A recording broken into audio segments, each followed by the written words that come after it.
welcome to HAImony's second live stream. My name is Theresa and I am your MC for today. In this live stream, we will be talking about dog training concepts. But first, let me get through some rules for the session. So during this session, there will be opportunities for you to practice some dog training. So prepare your dog's favorite treats. Number 2, this live stream is not a substitute for an individual dog training. Advice shared in this session may be too general to be applicable to your specific case. So it's best to consult with your dog trainer.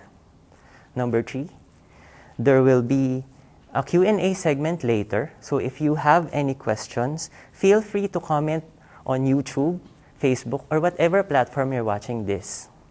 And lastly, we encourage everyone to stay until the end of the session. There will be a social media challenge that will be discussed at the end of this session. Okay, great. Now that we are all oriented, let's talk about our group, HAImony, and our live series. So HAImony is a youth-led community initiative that promotes dog training. For us, dog training is not just part of responsible dog ownership, but it is also learning to communicate with our fur kids. Having a well-trained dog would lead to a better living environment for everyone in our community. But dog training has its challenges and would differ for dogs and dog parents. So our project hopes to help dog parents with self-training by working with professional dog trainers to create useful resources. And one of these resources is the live stream series, which features theory and practical aspects on addressing common behavioral patterns on dog training in our local context. And without further ado, I will pass the time to Theresa, a professional dog trainer who will be teaching us about how we can help our dogs navigate our urban environment with pattern games. Hi, Theresa. Thank you, Gertie. Right, so welcome to our second live stream. Today we're going to be using a lot of pattern games to navigate our urban environment, and let's get started. Okay, so in an ideal world, when we bring our dogs out, we have big green open spaces, lots of space around to move about. But in our urban environment like Singapore, we have to navigate spaces like this, right? We have to walk through very tight, narrow pathways. We have to wait for the lift and encounter people and other dogs in a very close setting. And even, when we find ourselves walking along park connectors, it is a space that's shared with a lot of other people. As you can see in this picture, there are people walking, cycling, jogging, whatever. Of course, it's a shared space, right? And we also have to use that space to walk our dogs, and it's not always easy for some of our dogs. Okay, so here's just a quick overview of what we'll be covering today. We're going to first look at socialization, which will help us to understand behavior. And we'll talk a little bit about canine body language, which I've covered a little bit in the last session as well. And a lot of what we're going to be talking and discussing about today is also about being proactive in managing the environment. Before we can teach our dogs what to do, we want to be able to prevent them from rehearsing that behavior in that first place. Okay, then we're going to look at the pattern games itself. And these pattern games are actually counter conditioning games. It actually helps the dog feel better about what's happening in the environment. But first and foremost, it has to be in a place where the dog is not going to react or not going to do the behavior that you don't want them to do. Okay, and then lastly, we'll end off with a Q&A. So firstly, on socialization. So what is it? It is that period of time where sociability outweighs fears. So this is when our dogs are at their puppy stage, between 7 to 12 weeks, and for some bigger breeds up to 16 weeks. So it's that window of period where the dog is more sociable, they're more willing to try out new things, and they're less fearful of what's going to happen. Okay, so this is actually when dogs learn what is safe and what is unsafe, which is why a lot of, in the early puppy socialization programs, we want to expose our dogs to as many new experiences as possible. But it's not just about exposure, it is about making sure that the exposure, the things that they encounter is actually enjoyable. We're going to teach them that there's nothing to be afraid of. And that's where we try to make it very fun and enjoyable for them. Okay, so what to include? This includes new people, other animals, new environments. So when we say new people, it's not just, yes, a lot of the times when we bring a new puppy home, we invite our friends over, we invite our relatives. But new people actually means people that look different, people who are younger, older, people that are wearing different outfits, someone wearing a hoodie, a hat, sunglasses, some funny costume. These are all included in what we mean by exposing them to new people. Other animals, of course, other dogs that look different from them, cats, rabbits, and when you're out, birds as well. New environments such as the beach, having different surfaces, feeling different things under their paws.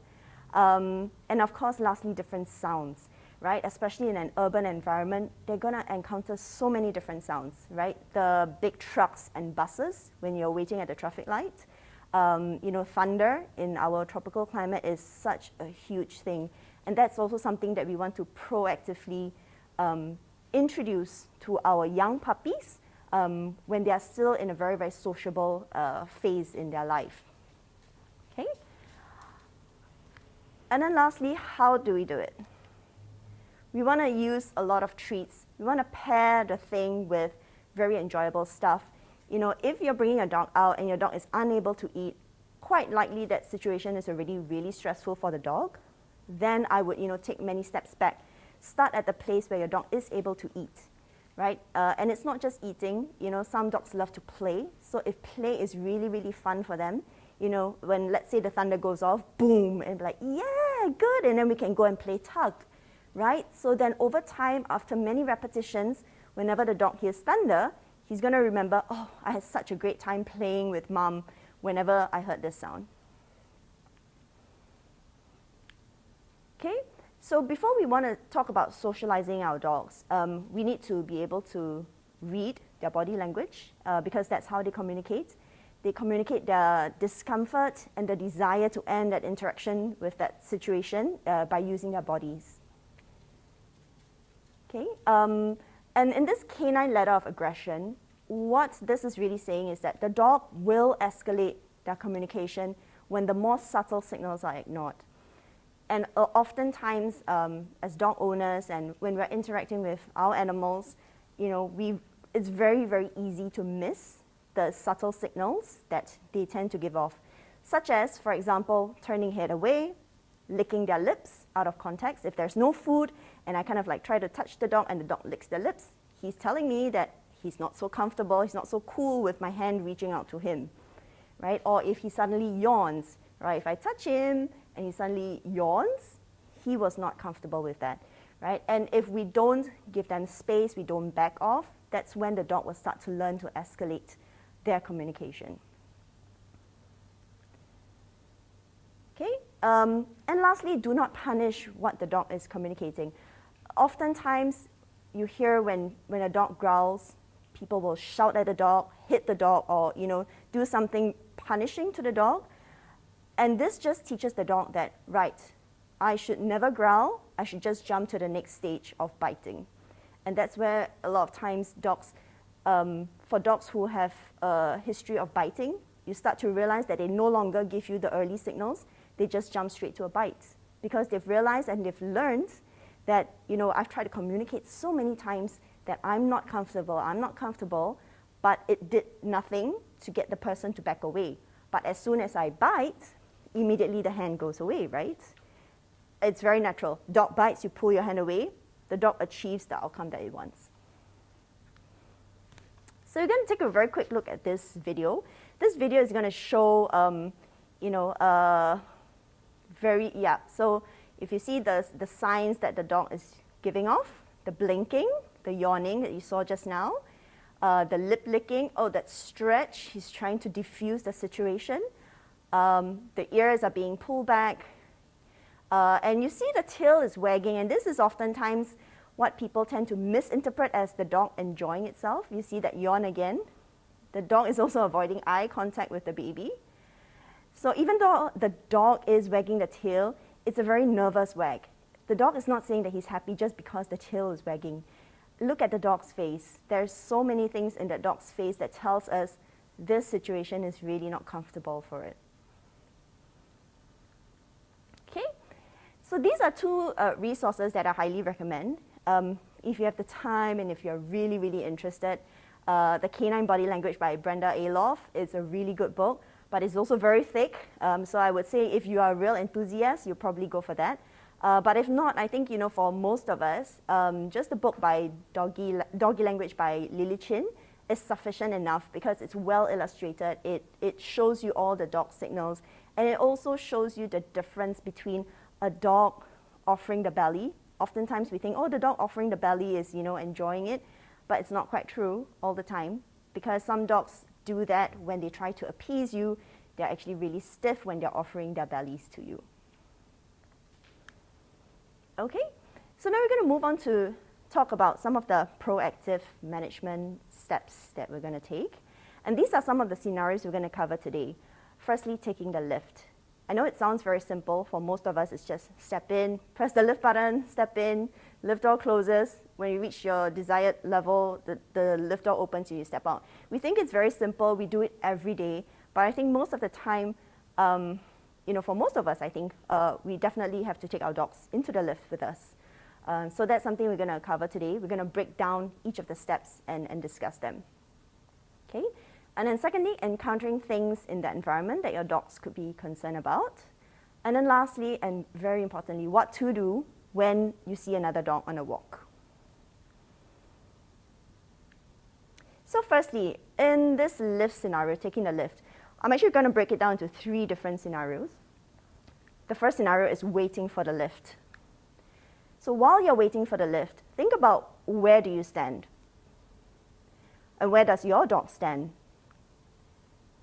And what behavior do you want your dog to do? And what is the cue for that behavior? Okay, we're going to take a quick look at this video, and then we're going to discuss it.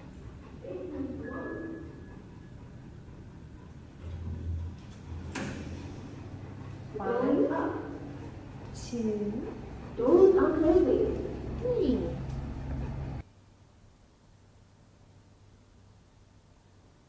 Okay, so in this scenario of waiting for the lift,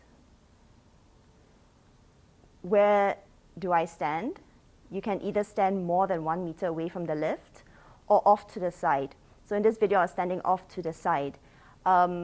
The reason why you probably don't want to be standing right in front of the lift door is if the lift door opens and something comes out from the other side that spooks your dog, that's going to be quite a challenge, right? Especially if your dog is uncomfortable with other dogs coming into their face.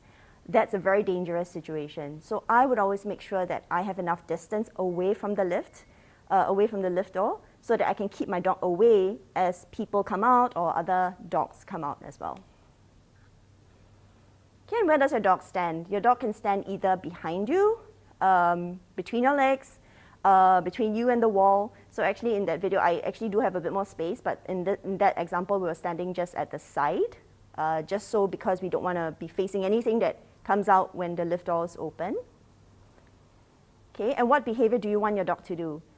So if you were observant enough in that video, what behavior I was expecting the dog to do was to look at me. And what was the cue for that behavior? That was actually the lift door open. So I want the lift door opening not to be lift door open, run in. I want lift door open, look at me, and I'll give you information as to what to do next.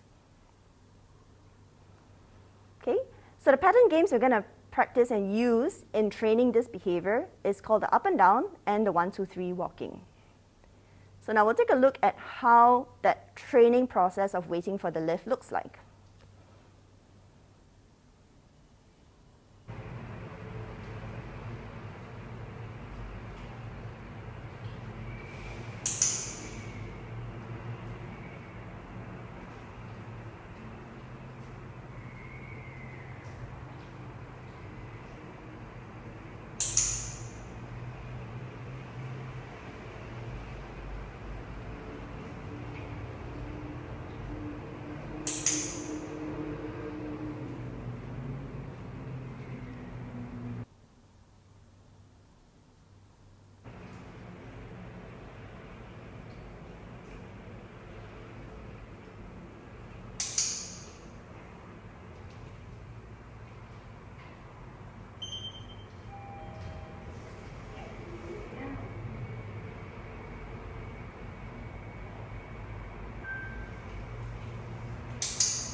Okay, so that video was a video that I did for Leslie McDevitt for her webinar when she was talking about training in an urban environment. The other thing about the 1, 2, 3 walking is also, for some dogs, it can be very difficult to walk into a box, such as a lift. So that's where we use the 1, 2, 3 walking because it's a counter-conditioning game. It's a pattern that the dog is familiar with and trusts in that pattern game. To walk into something potentially scary for the dog. Okay, so we're going to do some demo and practice now. But firstly, before we start the up and down pattern, we're just going to show you what that looks like.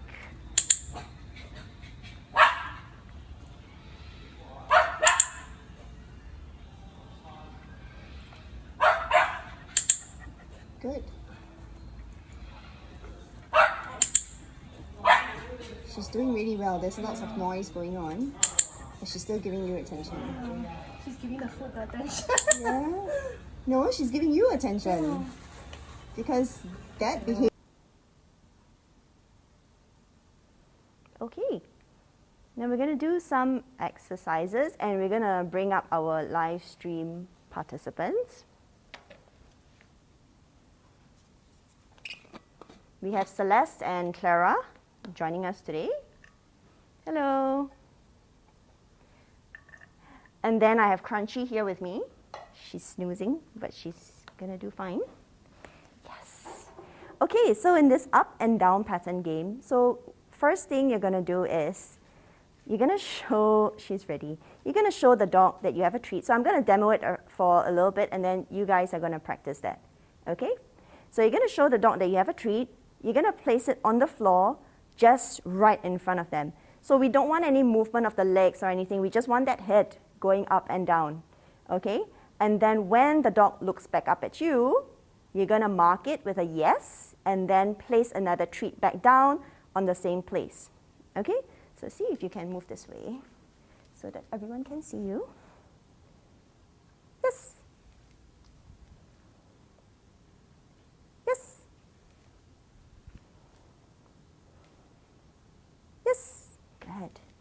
Okay, so this is Crunchy's first time doing this exercise as well. So she is actually not really offering me that eye contact, but it's fine because it's her first time doing it. As long as she's lifting her head, orienting towards me, I'm just going to mark it. Once she knows this game, that's when I can ask for an increase in criteria by looking around my face and then eventually looking at me.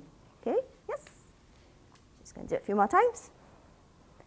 Yes. She's also looking at a treat in my hand, so I'm just going to put it away. Yes. Yes. Okay. All right. Got it? You have any questions? Clara and Celeste? Good. Okay, over to you. You want to get your dogs up, grab your treats, and do that. Up and down. Okay, so Clara, maybe step back a little bit so we can see a bit more. Yep.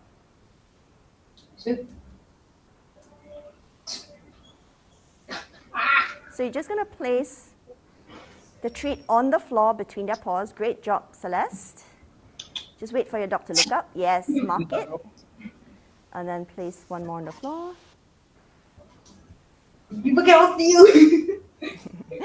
Okay, why don't we do one at a time? Let's do Celeste first. Okay, Celeste, can you hear me? You wait. Was you? Yeah? Yeah, okay. So you're going to place one treat between your dogs, just right in front of your dog. So just place one on the floor. Yes. When your dog looks up, mark it. Say yes. Okay. Yes. Good. And then put on one more on the floor. Yes. So your dog doesn't have to sit for this. If you lift your treat up too high, your dog is going to go into a sit. See, immediately when Gabby lifts her head up, you're just going to place that treat down. Okay? Okay. This, yes. And then immediately place the next one down. Good. Do that a few more times. Yes. Good. Yes. Good. Okay. While we move over to Clara, what I want you to do is maybe just hold like 5 treats in your hand, not in the bag. So just hold it in your hand like what I was doing with Crunchy, right? I actually put it in my fist, I closed it up. So I'm just going to wait for the dog to offer that behavior. Yeah? Okay, we're going to move on to Clara. Okay, so remember your dog doesn't have to be in any position. They don't have to be in a sit or a down. All we're looking for is that head movement. So if your dog is already in a down, that's fine. Place one treat just in front of your dog. Yes. When your dog looks up at you, you're going to mark it. Marky is sleepy. Okay, if she's lying down and a bit sleepy, then you can stand up. Get her to stand up. Yes. So if she's lying down and you want her to stand up, can you toss the food away from her? Okay. So that she has to get up to get the food? Yes. Okay. That's maybe a bit too far, a bit closer. Sure. Sounds like Yes. she's very sleepy.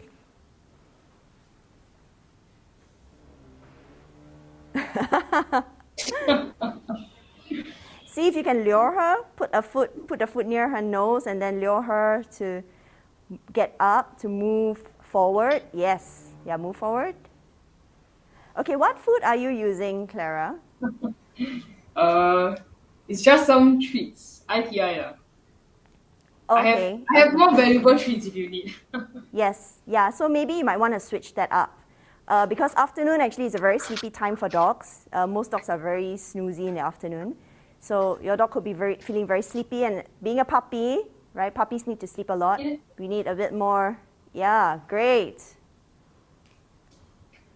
We need to give them a bit more incentive to get off and work. Yes. Yeah, so good. So just place one treat on the floor. Okay.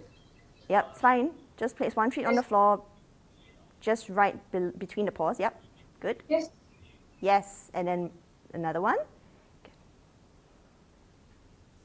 Yes. Yes, good. Yes. Yes, Oh. How many great. times? Good. Okay, just do 2 more. Yes. Good. Yes. Good. Good job. Okay. I really like this up and down game. I know it looks very simple and you think, oh, I'm just feeding the dog, right? But actually it's not so simple, because if you notice, the dog is actually having to do quite a bit of things. They have to eat the treat and then kind of like be in that pattern. And why we call this a pattern is because we're then going to introduce distractions. When distractions go by, instead of the dog running to the distraction, you want the dog to be offering you that eye contact, right? Distraction happens, look at me, you get a treat, okay? And in the next video, thank you both very much. We'll come back to you again shortly. And then in the next video, we're going to see how this can actually be Sit and applied. look back at you. Click. Yeah.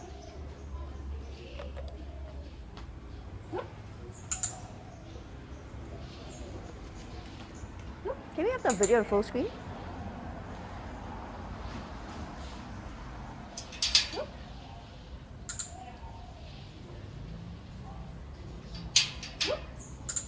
Good.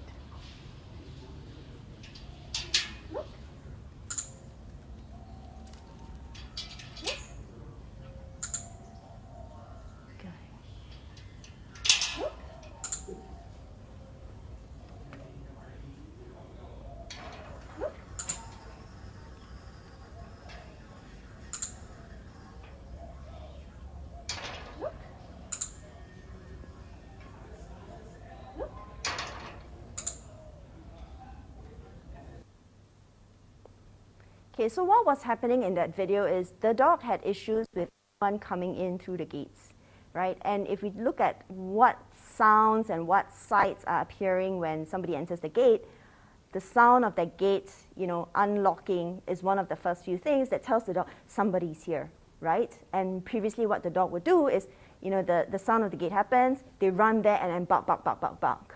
So we are isolating that specific sound or that sound in the environment for the dog.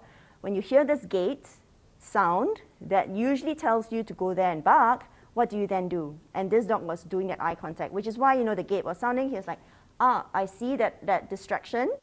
I'm going to look back. I see that again. I just need to look at you. I don't have to worry about what's happening over there. Okay, and that's one of the situations where you can apply. We'll move on to the next one.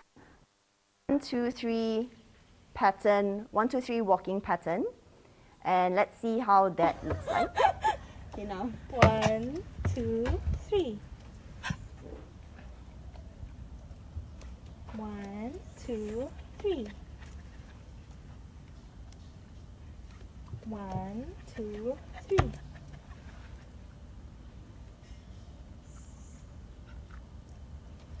1, 2, 3. 1, 2, 3.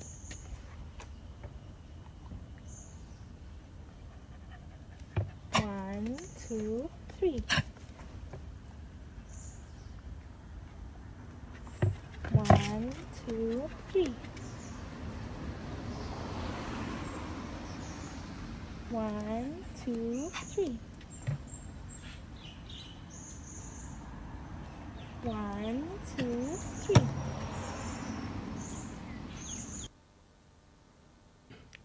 Okay, so that was actually the final behavior of what the 1, 2, 3 walking looks like.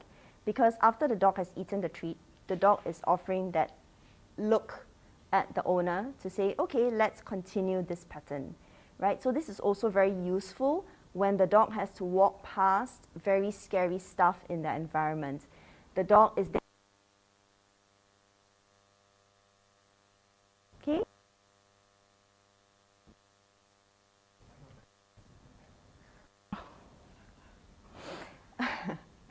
Okay. Yes, so we're going to do some demos, so don't worry, she's not going to be blocking it anymore.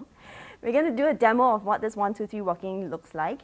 Now, it's useful for loose leash walking, but it's not something that I would use throughout the walk. I would use it in parts of the walk whereby maybe it's very, very tight space, we have to walk past something that my dog is maybe not comfortable with, or something that I need to keep my dog really close.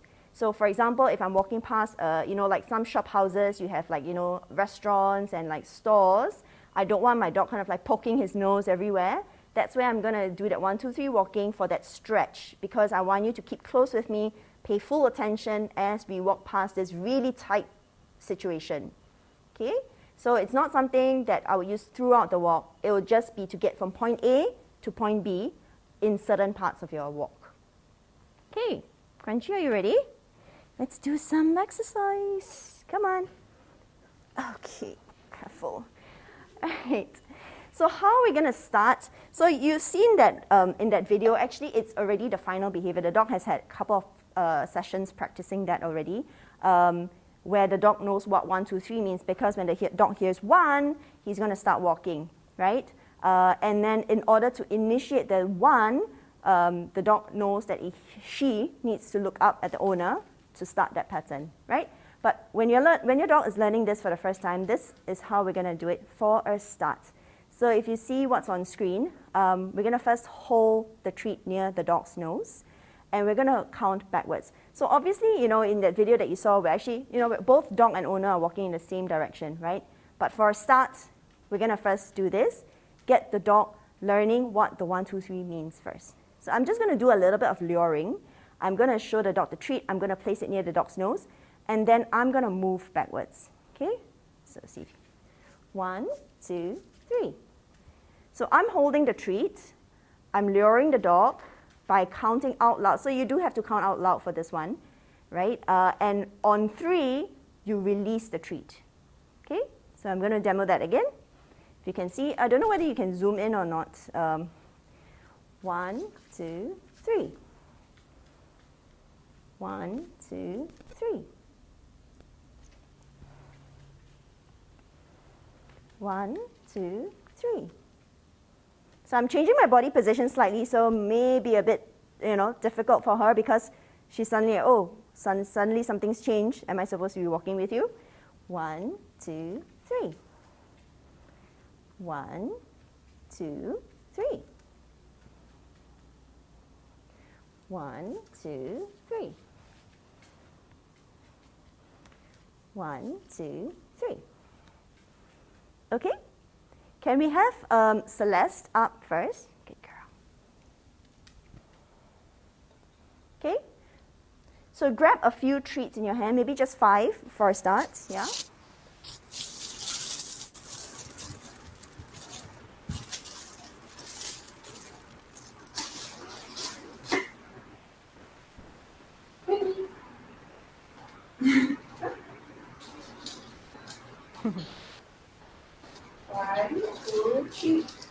Good. And then release. Good.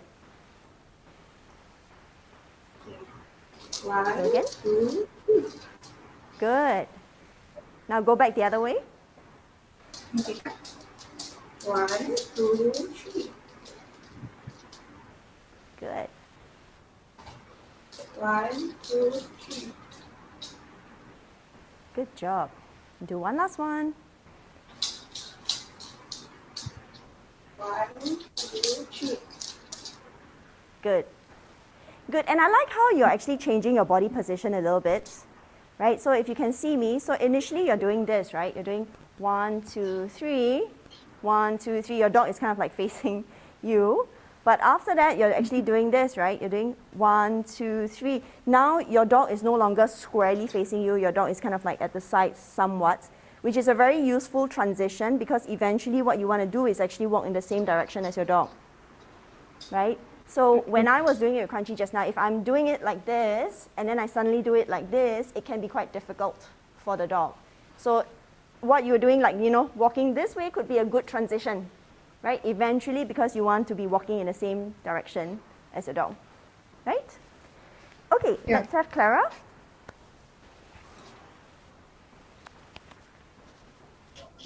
Um,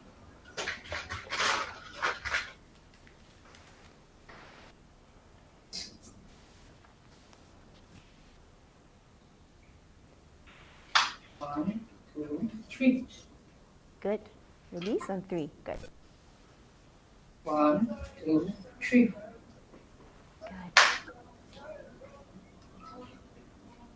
1, 2, 3. Good. 1, 2, 3. Good.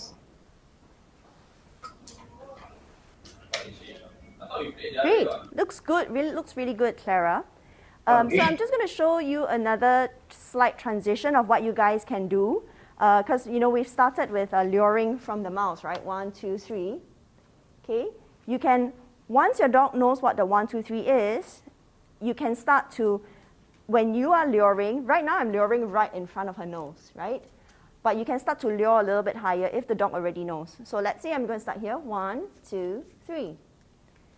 And then I can maybe lure a little bit higher if the dog already knows. 1, 2, 3. Do you see? The treat is no longer right in front of the nose. It's a little bit higher. 1, 2, 3. Good. 1, 2, 3. 1, 2, 3. So you see, in that last session, that last one, when I counted 1, 2, 3 and started walking, she kind of like stopped. She didn't walk with me. What we want for the dog to be doing when we count out 1, 2, 3 is that the legs must be moving. Okay? If I'm doing 1, 2, 3 and the dog stops there and waits for me to put the treat down, that's not the exercise. We want the dog to be moving when they hear the 1, 2, and 3. So then that's information for me. She doesn't really understand the exercise yet, which means that I've changed the criteria too much. So I'm going to just do this 1, 2, 3. You see, when I count 1, 2, 3, then she is moving her legs. So it means that you just need to get more of that repetition, get the dog to understand what the exercise is before we increase that criteria. 1, 2, 3. Good. 1, 2, 3. 1, 2, 3. 1, 2, 3. 1, 2, 3. Good girl. Okay? Got it? Okay, so the next video I'm going to show you is really how we apply it.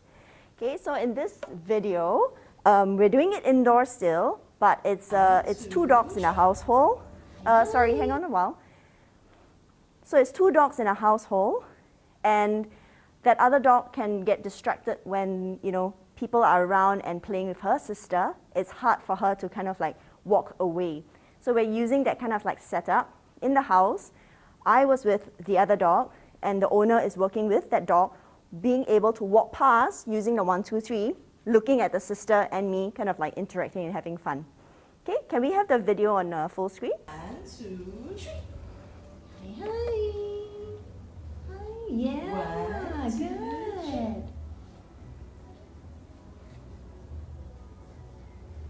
1, 2, 3. Hello. Anyone home? 1, Good girl. 2, 3. 1, 2, 3. Good. Yo. Good. One, Yes, very two, nice. Okay, so that is just one way that you can start to apply it. And always, always remember that your dog is not going to be able to do the behavior if they are too close to something that's distracting. You really need that distance in order for your dog to slowly think about, what is the behavior to do that's going to get reinforced.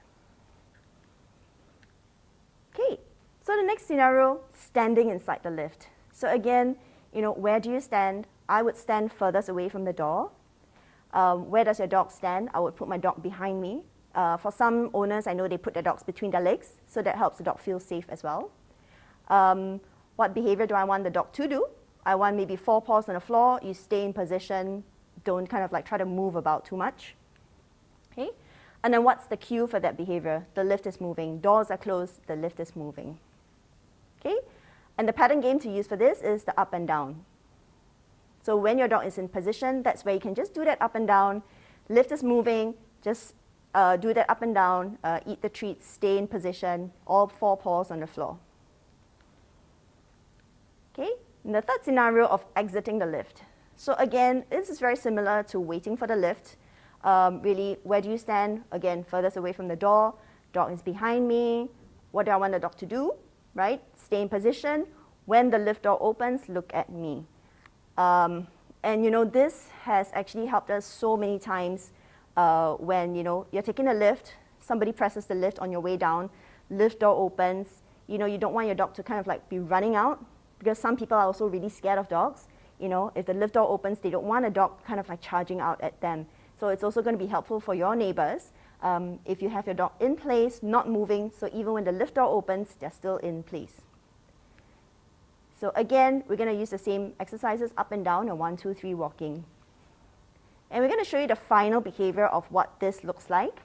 And in this video as well, you would actually try to practice it in different lifts and in different situations as well. Good job.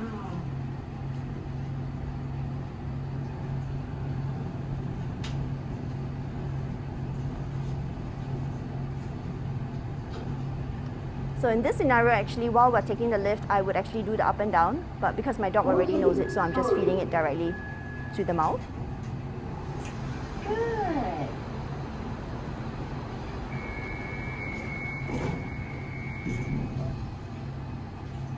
So that reinforcement was for lift door open, stayed in position, you didn't move, you're going to get a piece of reinforcement.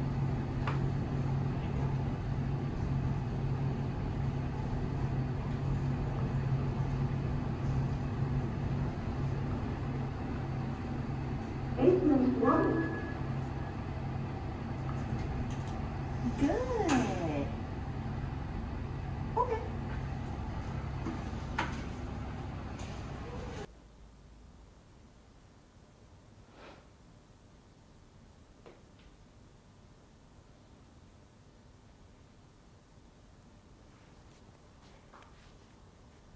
So you want to practice that often even when there's no one around. So if you have time during a not so busy time of the day, just press some different floors. Practice having the lift door open and what your dog needs to do in that situation.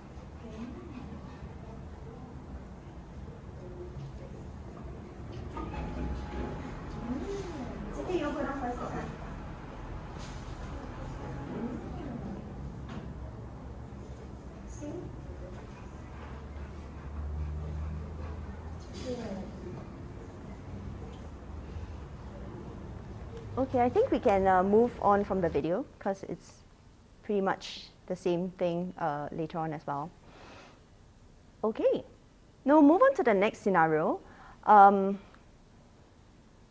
Dog barking and lunging at bicycles or any other trigger. I'm just using bicycles just because, you know, we see a lot of them around, and it can be very difficult for many dogs, right? So same thing, right? Where do you walk? Are you walking in places where there are a lot of bicycles, or is there somewhere else that you can walk where there's not so many bicycles? Because that confined space and seeing bicycles so often, your dog is just going to be repeating that behavior, right?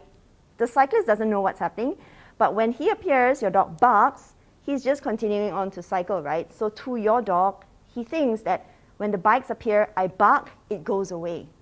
Bicycle appears, I bark, it goes away. So your dog is going to keep repeating that behavior if it's going to see bicycles passing by very often. Okay, and then how much space is there for you to move aside when you encounter such a trigger, such as a bike? You know, choose the places you walk really carefully. If you're walking in a very tight space, or, you know, actually even like in that opening slide, right? I was walking in a, is it park connector, right? Even though there is a lot of space, but it could potentially also be an area where there are a lot of bikes. So think about where you're walking, how much space is there for you to move aside in the event you do see a bike. Imagine if the pathway is really narrow. If a bike comes, you can only just take one step. That's going to be quite hard. if you're in a place where when the bike comes, you can take 5 to 10 steps, that's going to be much more helpful for your dog. Okay, and also what time of day. So if bikes are an issue, is there a specific time of day where bikes, you see more bikes than usual? Then is there that possibility of changing the timing that you walk, where it's not so busy, you're not going to encounter all these things that makes your dog really stressed and not enjoying that walk? Okay, and then lastly, what can you do when you see a bike? So in these exercises that we have talked about, the up and down, for example, if you can get that distance from the bike, you see the bike approaching from a distance, move as far away as possible, and then you can also do that up and down game, right? If your dog is still lunging in that situation, that's information for you that that distance is still not enough. If it's far enough, your dog is going to be able to do that up and down game because you've already practiced it so much at home and in your void deck and in your corridor that the dog knows what this pattern is. And with that distance, your dog is going to be able to play that pattern game with you. Okay? 1, 2, 3 walking is also something else that we'll use, to be able to walk past triggers such as a bike. And then we're going to do 2 more exercises called 2-step and give me a break, which is also going to be useful in getting your dog to move. Okay, so 2-step, let's take a look at what that looks like.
Okay, so let's do some demo and practice. You can pull the participants up, and let's see if Crunchy is going to wake up.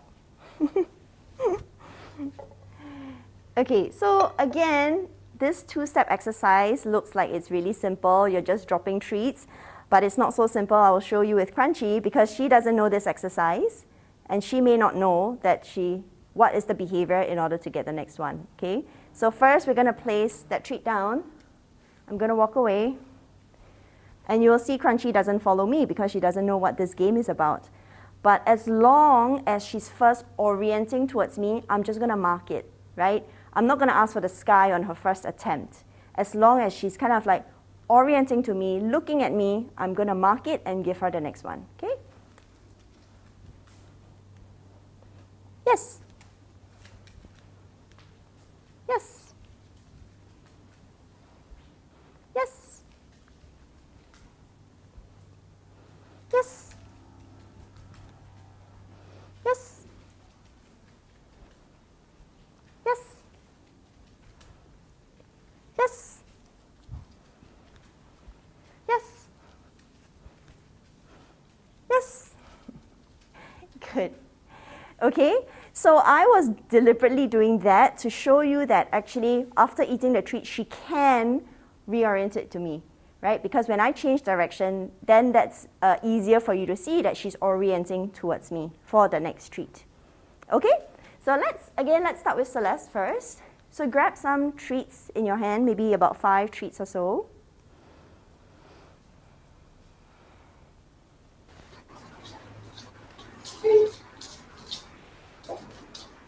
Okay, so you're just going to put 1 treat on the floor and then take 2 steps away. Yes. Good. Yes. Good. Yes. Yes.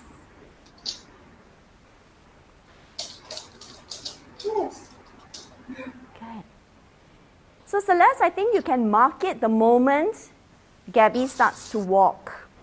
Okay? Oh, okay. So when you're taking that 2 steps, the moment her legs move and start to walk towards you, you can mark it.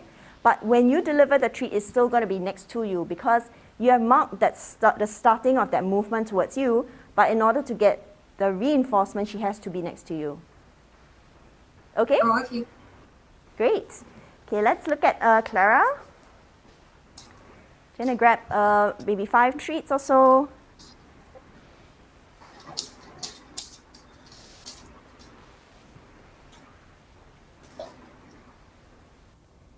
Use the higher value treat. It's very, very sleepy time of day. Good.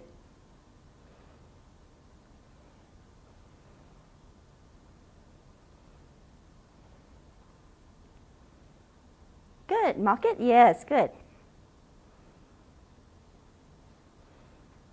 Good. Yes, well done. Good job. Good.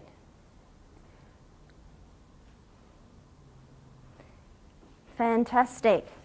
Great. So once you are practicing these exercises with your dogs and they know them really well, look, you don't even need to be outdoors to test it out in the first place, right? You just need to get someone in the household to act as a distractor. Because you can be doing this exercise, someone can just be walking by, and I can bet you for sure your dog is going to turn and look at them. It is already a distraction, you know, when somebody maybe just walks by, or maybe somebody takes something funny looking and walking by, the dog is like, what is that, right? That's already how you can start to gradually introduce the distractions when you're practicing these games. Okay? Great. And we're going to move on to the next exercise, which is called Give Me a Break. So this Give Me a Break game is really useful for teaching a dog. Again, it's where we can start to introduce distraction. It's going to teach a dog to turn away from the thing. Okay? So this is going to be how it looks like. Crunchy.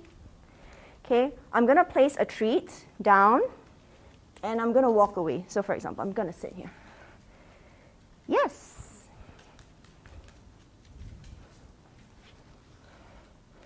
Yes.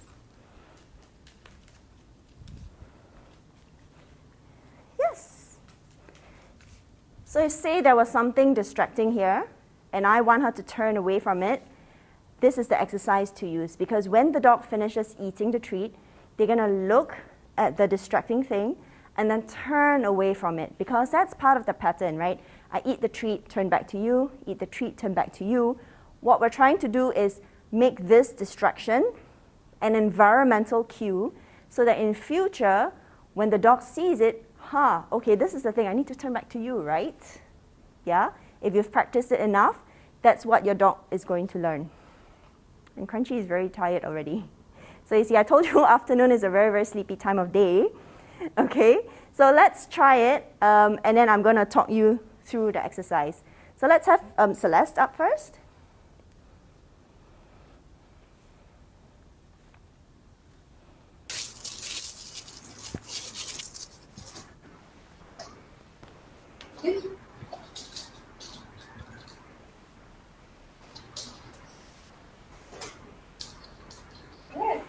Good.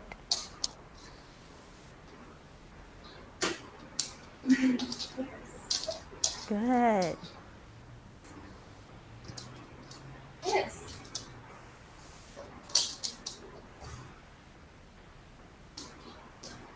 Yes. You can try to get a bit more distance as well. Maybe the next one, you can place it a little bit further to the back. Wait. Yep. Oh, I mean, sorry, off to the side, back of the, yep. Oh, with that. Yes, on the left, yep. So if your dog already knows this pattern, very nice, Gabby. Good girl.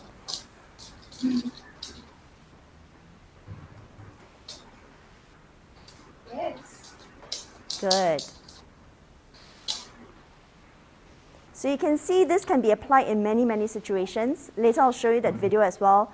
What we have done with this exercise is the dog was kind of like concerned about things happening in the corridor. So we did this exercise with the dog noticing the sounds and then turning away from it. Okay? Clara, are you ready? Good. So grab some treats.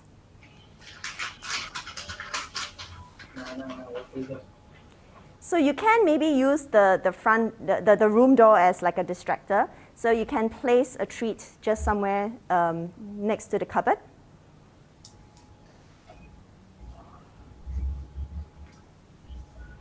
Yep, and then back away. Yes. Very nice. Yes.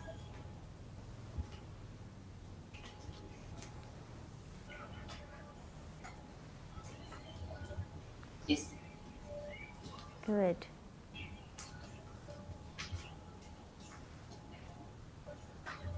Yes. Definitely interested in this game now.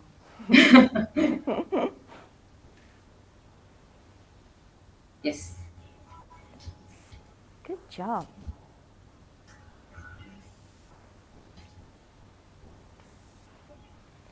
Good. So you can see that now, when I've asked you to place the treat there, you can start to have your family members, just walk by as a distractor kind of thing.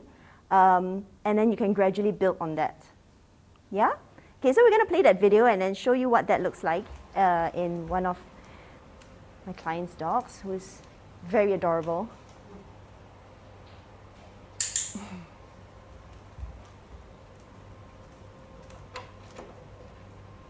So see how she notices the sound.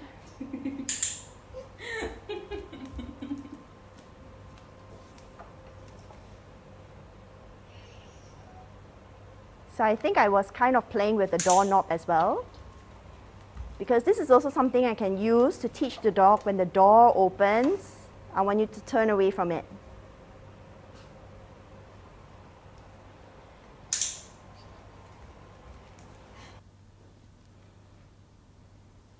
Okay, great. All right, then let's move on to the next section and the very, very last section, which is what to do when you see another dog on a walk. Okay, so we're going to clarify some myths here. So the first myth is, people think I need to socialize my dog by letting them meet every dog we come across. That's a real myth, because even if you are very social, we don't go to every person on the street and say hi to them, right? Actually, a dog who is very, very well socialized is a dog that can notice all these things in the environment and just keep doing what they're doing. Sniffing, looking at the human, checking out the environment, but not feel so concerned about it. If you're walking your dog and your dog notices another dog and is unable to disengage, that's when, that's information for you that, okay, your dog is kind of like a bit concerned about this other dog in the environment. Okay? So like I say, even if you're a very, very social person, we don't go up to every dog we don't go up to every person on the street and say hi to them, right? We join, classes or some interest groups, and that's where we meet people, like-minded people who we enjoy the same thing. Okay, the second myth is, I need my dog to become more sociable. Okay, dog sociability is a spectrum, just like all of us as well. There are some dogs that are extremely social all throughout their lives. You'll find that most puppies are very, very social, so they will be on that top end of that spectrum. And then you have a very, very small percentage of dogs that are antisocial. And what we mean by antisocial is, is that maybe they just really don't enjoy the company of other dogs, okay? But majority of dogs are going to be dog selective.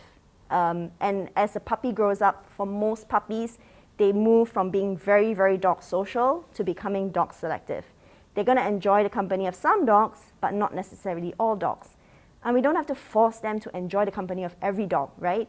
Like us, they have their own personalities, their own quirks, likes and dislikes as well, and preferences.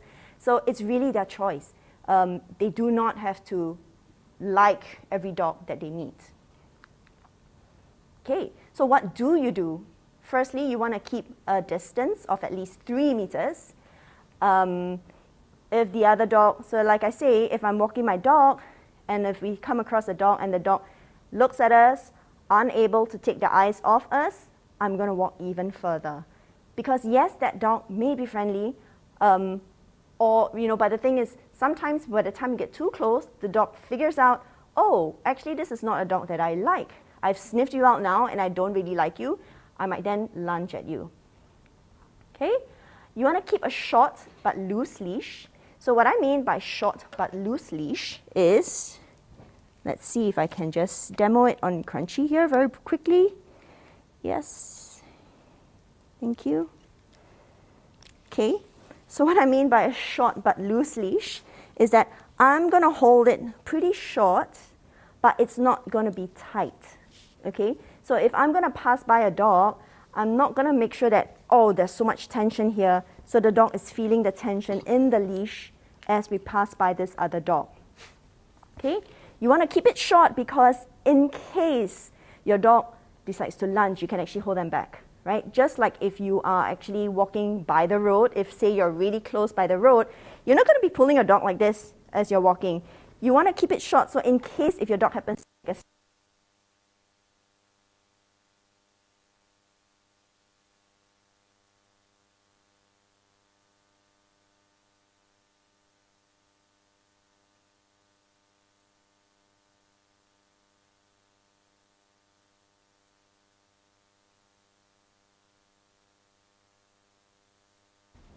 Yep, I think it's fine now. Okay, so I'm going to get here, Crunchy. Oh, hang on. Here. Good girl. Okay, so I have my trusty other demo dog over there, if you can see him. He's at the corner. So if we're going to walk past this dog, right, you're going to... One way to do it is also to place yourself between your dog and the other dog. So I'm going to keep this leash loose. If at any point it's tight, it kind of like means we're a little bit too close. Okay? So I'm going to also ensure that my body is between my dog and that other dog. And as that dog's owner, so if you place your body on this side so that your dog is on the other side, this is going to be really helpful. Okay? Let's go. Good girl. Yes, so this is how you kind of want to be able to walk past another dog. Let's go this way. She's very excited about that dog. Here. Okay, so I'm gonna try to, if you have some treats, you can kind of lure her. Yes, good girl. Good girl, thank you, Crunchy. Good girl, you wanna come up? Okay, good job. Okay, so place yourself between your dog and the other dog. Thank you, 30 and stuffed dog. And that's going to be a lot easier to walk past another dog. Okay? Okay, and then just keep moving. I know that was very exciting. And then just keep moving, keeping as much distance as you can. Okay? And then lastly, what not to do. Don't walk your dog. I know many of you might think that, but my dog is friendly. But yes, your dog may be friendly, but the other dog may need space, and a lot of dogs may need space. If the dog is not walking towards me, I can continue walking, but if suddenly I see a dog coming towards me, I might freak out and just freeze. Okay? And then don't assume the other dog wants interaction just because it stopped and looked at you. Like I said earlier, if a dog stops and looks at me, I'm going to take even more distance, right? I'm going to walk even further away. Okay? And lastly, don't give the other person a hard time just because they say no and not to interact. You don't know what people are experiencing. They could be struggling. If they're handling a reactive dog, it's really not easy. So, help them out by keeping that distance. Just remember, when you see a dog, that's not a cue to walk up to a dog. If you see a dog, that's a cue to walk even further away. Okay? Right. So we've reached the end. And we're going to move to Q&A. Oops.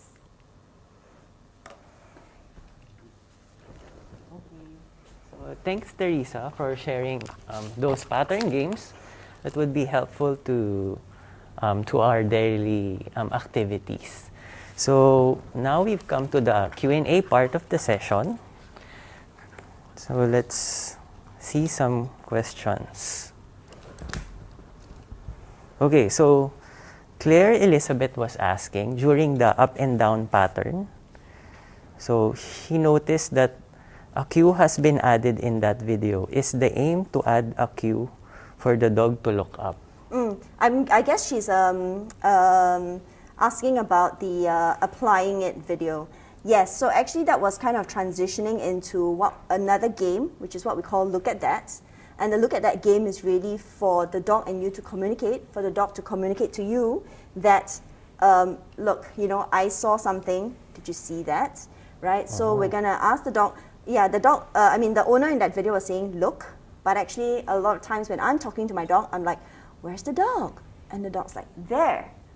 Okay, so it's a conversation between human and dog. For the dog to point out to you, we're going to point this thing that's happening in the environment into a game, into a conversation. Rather than the dog lunging and barking at a dog, I would say, hey, where's the dog? And the dog's going to there it is. Did you see it? Right? That's a conversation we want to have with our dogs. And usually when we give that cue, it means that I want you to just notice it, but we're not going to interact with it. Okay? So the dog is going to feel safe. When I give you the cue, I want you to just point out to me where it is. You don't have to worry. We're not going to interact with it. Once you point out to me, let's just keep going. Oh, okay. Yeah? So we were talking about pattern games. How do we start incorporating this pattern games? Do we do this at home? Yeah. We do? Yeah. So any behavior that you're teaching a dog, you will want to first start teaching it in a distraction-free environment, an environment where the dog is not concerned about things that's happening, right? Like in the home, because they're so comfortable being in there. You can start to teach that new behavior. And like I was sharing with the Livestream participants, right?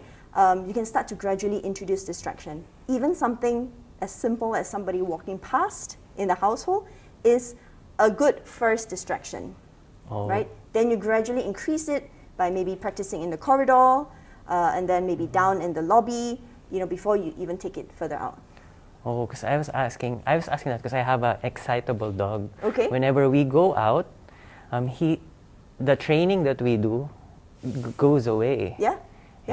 Yes. So when the dog is unable to kind of like function, right, it means that the environment is kind of like way over the top already, right? Sometimes for some dogs, even between being in the house and in the corridor could already be quite different. So then how do you bridge that? One way you could potentially bridge that is maybe I just have the front door open, right? You get smells coming in. That's a slight distraction already because dogs get information using their noses, right? So if you'd find that even from inside the house and in the corridor, that's hard for your dog already, then I might just first open the door, do some practice near the front door, and then, step out. Can you do some exercises here? We step back in. So remember, whenever we are introducing distractions, it's always like a dial, or that volume thing. When you're changing volume, it's not a switch, right? It's not on and off. We're going to just gradually dial it up as we increase that distraction. Oh, okay. So we have another question from Jay. Will these games work if my dog already barks and charges into the leaf? Yes. So again, you would have to have distance. So at what distance would your dog be able to see the lift door open and not charge in? Can you get enough distance from there?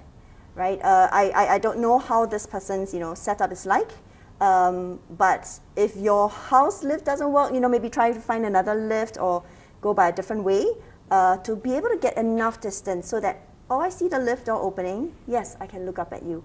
Because once you're too near, because it's so well rehearsed, every time the door opens, the dog is just like, charge in. Oh. Yeah. So okay. it can work, but you need to find the right distance to start that. Oh, okay. Okay. So another question comes from Sherich. Are these games more for puppies during socialization or at any other age? Yeah, you can use it at any age. And the thing about patterns is patterns work really, really well for anxious dogs because there's that predictability, right? So a lot of the times if, you know, what we term as reactive dogs, actually they're really just anxious dogs, right? They don't know what's happening, so they have to use their behavior to do something about the situation. But when we introduce these pattern games, that's when we give them that predictability, right? Sometimes when we see, you know, dogs walking alongside and they kind of like want to go near each other, and then when they go too near, they kind of like react. Yeah. Yeah. Why the dog wants to go? So a lot of people might think that, oh yeah, my dog saw the dog and was pulling me towards the other dog, so my dog must want to go to see that dog, right? But that's not true. Actually, what our dogs want is really information, right? We get information using our eyes. If you're walking by the street, you see someone walking by, you immediately know, is it young, old, male, female, wearing a hat, riding a bicycle? You get all the information from just a glance using our eyes. But our dogs get information by sniffing. So the reason why your dog sees another dog and pulls you towards it is because your dog wants information. He may not necessarily want to interact with that dog. Yeah, he needs to get a little bit closer because he wants to get that whiff of, like, you know, what dog are you, right? Are you a young dog, old dog, you know, that sort of thing. Oh, let's say my dog is very friendly to other dogs. So let's say he really wants to get to know the dog, and the other dog wants to know him as well. How do you know that? How do you know if should I let them know each other? Should I let them greet each other? How do I know what to do at that point? Yeah. The general advice I would give is actually when a dog is on leash, I would not let my dog greet another dog while they are on leash. They can interact if they're off leash. So, you know, if let's say you go to a confined, safe space, when they're off leash, let them interact. Why? Because they can use their full body and all their, you know, ability to communicate to ask for space if they need to, right? But when they're on leash, what happens if they get too close? They try to run away, they can't because they're stuck, they're on a leash. That's when a lot of reactive dogs start to learn that, right, I cannot run away, I'm going to bark and lunge so that either the other dog's owner pulls them away or my owner pulls me away. At the end of the day, I get distance. Oh. Right, so dogs on leash, any animal on leash actually is restricted. They don't have the full control of choices to make. You know, if you think about, let's say like the birds that we see on the ground, right? If you walk too close to them, what do? They fly away. They fly away, yeah. Right? Because your distance, if you come too close to them, they're like, oh, you're a bit scary, I'm going to fly away. Right? They have that choice to move away. When our dogs are on leash, they don't always have that choice. Okay, so the next question would be from Bhumi. When do you eventually stop giving treats and they follow the cue, especially in dog walking? Yeah. Okay, so reinforcement is something that will always need to be there. And when I say it always needs to be there, it's kind of like if one day I'm going to be stopped, if I'm no longer going to be paid for the job that I do, are you going to continue working? I'm probably going to stop turning up for work, right? If I'm no longer going to be paid. So that does mean I'll always give the treat? It may not always be treats. It always has to be something the dog wants. Oh. In a loose leash walking situation, my dog doesn't really eat treats, but how I train loose leash walking is the ability to move forward. When dogs are out on walk, they are like, okay, let's go, right? The reinforcement, most of the times when dogs are pulling, the reinforcement for pulling is that I get to take another few steps forward. Yeah, I'm not using treats, but I can then teach them, okay, if you keep your leash loose, you can take a few steps forward. The moment you feel tension, you need to slow down, and then we can continue. So it may not always be treats. We just use treats because it's just very efficient. And generally, for most dogs, it's a behavior that is very enjoyable. It's something they always enjoy doing. Eating is enjoyable for dogs. But it's not true for all dogs. Yeah. So we always want to use the behavior that the dog is more likely to do. to reinforce another behavior that's less likely. Oh, okay. Okay, so regarding pattern games, Nicole was asking, what are common mistakes to note when trying these pattern games? I would say common mistakes. I would say that actually it would be, for most training situations, it would be increasing the criteria too fast, such that my criteria is too high. Either the dog is unable to do the behavior I want, or the dog gets confused because my rate of reinforcement is really, really low. So a general rule of thumb is that when you're training this, time yourself like for 1 minute. How many reinforcements are you giving in that 1 minute? It should be between 10 to 15 in a minute. If you're giving anything less than 10, your criteria is too high. The dog is not clear about what is the behavior that you want them to do. Oh, okay. So for example, for what I told you earlier about my dog. So in that case, the training went away, or the training failed because I went up too fast. Yeah. Yeah, Yeah. okay. Yeah. So the next question is a couple of questions for Wei Jun. So his question, if socialization was not done well, is it very likely that my dog will be fearful as well? Or does it really depends, and could he naturally be okay towards unfamiliar things? Okay, very good question. So with socialization, first thing is that it actually, yes, there is that window that we're saying. It just means that the dog is more social than fearful, right? As they get older, they become more fearful and less likely to want to try and experience new things. So, but it doesn't mean that we can't change that. It just means that it will be a little bit harder because the dog is already in that, in that phase of life where I need a little bit more convincing that this is not scary, right? And sorry, what was the other question? Does it really depend, or could he be naturally okay towards unfamiliar things? Yes, because all dogs are an individual, right? There are some dogs where, okay, and also the thing is that in socialization, it's impossible to cover everything, right? It's impossible to cover all situations in life that the dog might encounter, right? The idea is that you want to expose them to as many new things as possible, so that in future when they encounter new things, they're like, oh, I remembered when I used to encounter new things as a puppy, there were nothing to be afraid of. So next time as an adult, when I encounter new things, it's less scary to me. But yes, you are right, because all dogs are individual. There are some dogs that maybe we didn't even put in a lot of proactive socialization, and the dog seems to be fine, right? For example, if a dog maybe really loves people, if we say we didn't introduce a lot of husbandry stuff to them when they were puppy, but they could still be okay at the groomers, they could still be okay at the vets. Yeah. Because they really love people, they're like, oh, okay, you're cutting my nails, not so comfortable, but because you're touching me, I'm happy. So there could be some dogs like that. Oh, okay, so it's really about knowing your dog's personality. So for example, I have 2 dogs. One is very sociable with other dogs. The other is very afraid. You just have to understand that it's not about the socialization. It's about learning their own personality. Just like us people, same as dogs. Yes, exactly. Imagine trying to ask an introvert to go clubbing. Yes. Right? Or like, hang out with a big group of people, or maybe to stand up in front and then talk to a big crowd. Likewise, you're trying to ask an extrovert to stay home, stay in bed, read a book, and just, not have so much interaction. It's going to be very, very tough. So every dog is an individual. We need to know what needs they have, what works for them, right? Because for some dogs, it can be very, very exhausting, just like for us, right? If you're an introvert, you go to a party, you come home feeling so exhausted. But an extrovert goes to a party, comes home and feels rejuvenated. Yes, they are. Right? Yes. So we have to see what our dog's preferences are. Okay. So for our last question, it's also connected to our social media challenge.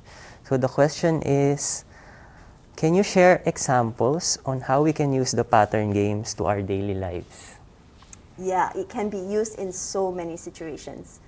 Like the up and down game, as I mentioned, can be used for situations where you want your dog to just offer you that eye contact and to stay in that position. So two things, right? The dog stays in position, offers me eye contact when things are moving around. So if there are, things in the environment that I want my dog to just notice and just still keep engaged with me, that's when I could use the pattern game as well. Yeah. Okay. Thanks, Theresa, for answering our questions as well as sharing pattern games that we can use in our daily lives. My pleasure. Welcome. Okay, so we have come to the end of our live stream.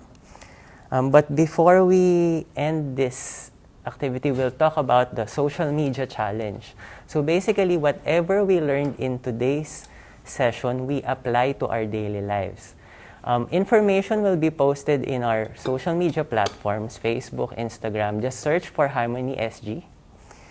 And this live stream will be available after this showing. Lastly,